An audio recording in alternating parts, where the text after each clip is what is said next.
జయ శ్రీ వెంకటేశ జయ జయ జయ ఓం శ్రీత జన పోష జయ జయ జయ శ్రీ వెంకటేశ తనకాది ఋషులు సన్నుతి చేయ లక్ష్మీదేవిని పాదములొత్త భృగుకోపమున వైకుంఠమిడి భూలోకమునే చేరితివయ్య జయ జయ జయ శ్రీ వెంకటేశ జయ జయ జయ ఓం శ్రీత జన పోష జయ జయ జయ శ్రీ వెంకటేశ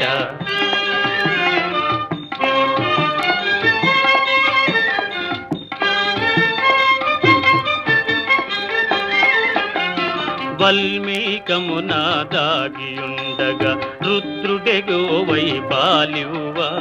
గొల్లడొకడు నీ శిరమున బాధగ ఘోర శాపముని ఇచ్చితివయ్య జయ జయ జయ శ్రీ